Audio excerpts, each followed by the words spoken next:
these absolutely in the sky, several of them. And they have, again, with the Russian nested dolls, these programs, these black ops programs are nested. They don't spend this kind of money and only find one function for something.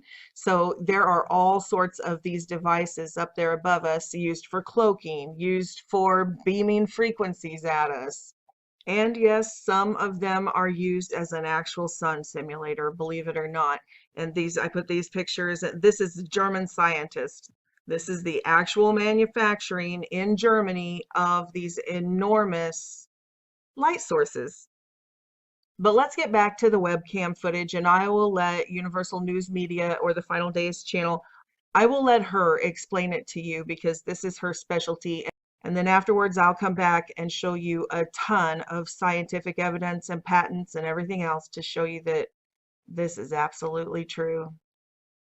The images we are viewing were obtained over the past few days from the Federal Aviation weather cameras in Alaska and Canada. Each image is 10 minutes apart from the next, and they form a time-lapse video when strung together, such as the one playing now, taken from cameras in different locations throughout Alaska. The black dot in front of the sun is equipment that NASA launched hundreds, possibly thousands of miles from the Earth's surface. It casts a reflection upon the water, proving that it's not a camera or lighting issue, but it's an actual piece of equipment, and it's viewed from many different cameras. This black dot equipment is capable of producing an enormous glare, hundreds of miles in diameter, possibly thousands of miles. It always tracks in perfect synchronization with the sun. So essentially, the circular glare is always between Earth and the sun, but much closer to the Earth, of course. There is nothing special about this old video from Portage Glacier, Alaska, a year ago. The sun is seen passing behind a post. The importance of these frames is that we are looking at the real sun. Notice how the sun passes behind a post, and the post cannot hide the sun because the real sun is too large to be hidden behind a small post. I'm not trying to insult your intelligence. You'll see in a moment why this is important.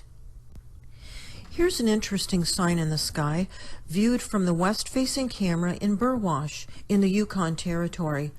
We see what looks like the sun, but it's not. As it passes behind a thin post, it completely disappears from view. The reason this is happening is because the light source we are viewing is the glare produced by the black dot equipment that reflects upon the water surface. Where's the real sun? It is currently behind a dark nebula that we will be looking at in just a minute. To refresh your memory on the approximate size of the real sun, here is an inset of the real sun we just saw moments ago in Portage Glacier. The real sun could never be hidden behind a thin flagpole. We see the same phenomena occurring in Drumheller, Alberta in Canada. The light source is seen traveling across the sky, and then it is completely hidden behind a tiny streetlight. Just to refresh your memory on the size of the sun again, here's an inset from Portage Glacier. The real sun could never disappear behind a streetlight. Now that you know how the manufactured light works, it will help you to understand the dark nebula we are viewing in this footage from the south-facing camera at Attawapiskat, Ontario in Canada. Notice how bright everything is as the sun rises over on the left. Then suddenly the sun appears to shrink to 1/5 its size. That's because the real sun has just gone behind the dark nebula, and the manufactured glare is now in front of it. However, the artificial light is no match for the real sun because it almost looks like nighttime. Eventually, the real sun emerges from behind the nebula, and the landscape suddenly brightens, and the sun returns to its normal size again. Let's run through this again. The sun rises on the left. The landscape is bright.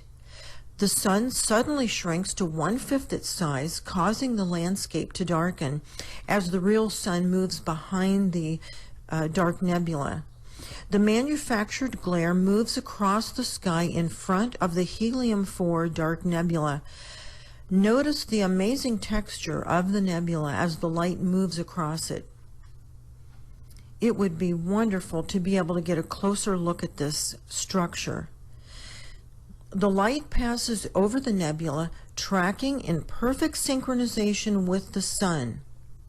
The landscape suddenly brightens as the real sun emerges from behind the nebula, and the sun resumes its normal size again. A total eclipse is occurring here, viewed from the southeast-facing weather camera located in Ugonik Bay, Alaska. As the manufactured glare approaches the two orbs, it illuminates them. Technology is in place to blur these objects. Some contrast helps to see these two celestial objects. We know these cannot be lens flares because the manufactured light is actually reacting to these objects. Notice how the glare reaches out toward the orb. These objects are between the sun and the earth. Thus, when this eclipse occurs, the manufactured circular glare stays in front of the celestial object, while the real sun passes behind it, just like it did in the nebula we just saw a moment ago. This process successfully conceals a total eclipse. The enemies of Christ do not want you to know we are close to the end. They do not want you to turn your life over to Christ while there is still time. Information is at the end of this video that tells you how to turn your life over to Christ.